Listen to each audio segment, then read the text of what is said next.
humanity. My name is Am Rosen. Welcome to the podcast library, Psychological Keys to Human Fulfillment. You've entered the section of this library titled The Art of Erotic Intimacy, Freedom and Intimacy. This is podcast 1, At Odds with Your Own Pleasure.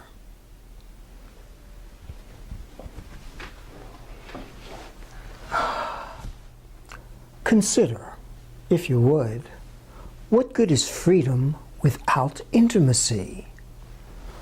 What is it that you most want to be free to do?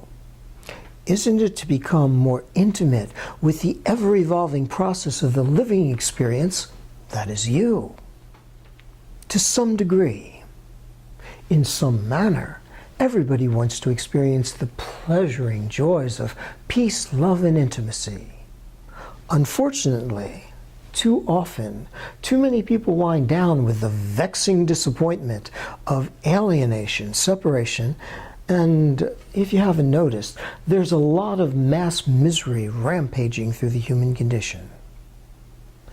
When you ask someone to open up, to become closer, to more intimately share, whether or not you realize it, you're asking them to challenge whatever psychological blockages have kept them from becoming closer and more open with their self. Unwittingly, you're trying to entice them to encounter and resolve the deep-seated, as yet unknown, irrational fears that have made them deny their own fulfillment and try to justify compensations for their own denied dissatisfaction. Regardless of good intentions, nobody is going to do more for or with you than they've yet been able to do for themselves. And whatever they can do to themselves, well, misery likes miserable company. If they can shut themselves down and deny their own pleasure, however they try to justify compensations, well, if they can do that to themselves, then they most certainly can and will do it to you if you let them. Many people walk around running a kind of inner daydream scenario in their minds. I have so much to offer, so much love inside of me to share. If I could only meet the right person to share it with, it would be wonderful. Bliss perfect, heaven on earth. Let's say that just right person has come into your life. The whole daydream scenario come to life with everything you've come to believe that you really want. They love you. They're open and honest with you. They're attracted and turned on. They really want to make it work with you. Let's say that your relationship is even sanctioned by all honored and socially accepted means. Yet, no matter what you try to believe, or how enthusiastically you both sexually play with each other, for some mysterious reason, you don't quite feel that it's right to really enjoy being erotic, even with your socially sanctioned beloved. In fact, up to this point, no matter how much you crave and enjoy sex, against your reason, desire, and better judgment, you don't quite feel that it's right for you to be erotic at all. Yet you've been beating yourself up and putting yourself down all of your life because you haven't been able to find that just right person. You've been indoctrinated since you were born. Besides the thousands of years of political control through the religiously intimidating social conditioning that you inherited, Madison Avenue spends billions each year to seduce you into buying products. They hire bright, ambitious behaviorists, pay them big incentive salaries with huge fringe benefits to get them to figure out ways to condition you into buying products that too often you don't really need. The biggest tool in their arsenal to accomplish that is sex. They use sex to sell you just about anything and everything except sexual satisfaction. Because if you really had satisfying sex, you probably wouldn't be so interested in most of their marketed compensations. So that no matter what you try to convince yourself of, you still don't feel quite right about enjoying your sexuality because you've been subconsciously programmed to feel wrong about it. After thousands of generations of being conditioned to feel that if you have a good time, then you're a bad person, well, people develop the attitude of, well, screw you. I'm going to be bad and have myself a good time. So how is it that we've come to refer to sex? Let's get down. Let's get dirty. Oh, you're so wicked, so nasty, so bad, etc. Okay, let's start to make sense out of all this. First, comprehend whatever it is that you seem to be involved in. What you're actually dealing with are ranges of motion available to human consciousness. To more fully explain this, I've begun building for you a functional description of how levels of human perception develop, come online, and functionally interact. You'll find more about this in the section of this podcast library titled The Nature of Consciousness. I'm sure you've noticed that you've been genetically structured with all these tactile nerve cells embedded throughout your body. If they're stroked in a nice way, you feel good. If they're stroked more intensely under conducive circumstances, your consciousness becomes magnetized in a vortex of pleasure towards your groin. That's nature's way of seducing you into the reproductive process. Because as part of a biological species, if you didn't have the ability to reproduce, whether or not you personally participate, then the species would die out after one generation. This ability to reproduce, reproduction, along with breathing, eating, sleeping, eliminating, not getting too hot or too cold, is a biological survival mechanism. Sexual pleasure for the possibility of reproduction. Notice, you get the pleasure whether or not you reproduce or even if you block out any possibility of reproduction. Sexual pleasure is genetically hardwired into an association with the most primal of your feeling patterns of response. Biological survival mechanisms form those most primary patterns of response. They form the first and most compellingly pure feelings that you have. On the feeling level, they take precedent over all other motions of response. Feelings are irrational, illogical, and unreasonable.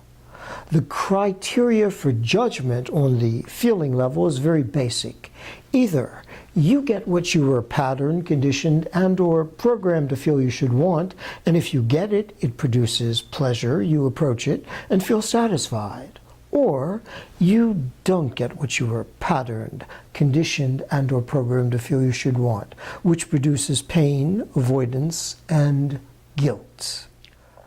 So that even if how you've come to feel you're supposed to respond should prove to be demeaning to your well-being, debasing to your self-worth, and degrading to the quality of your life, even so, that's how you will feel you're supposed to be. While if for the best of reasons, logically structured, scientifically validated, the implementation of which will more fulfillingly satisfy your life, if you discipline your actions in accord with your greater intelligence, you will feel uncomfortably wrong about yourself.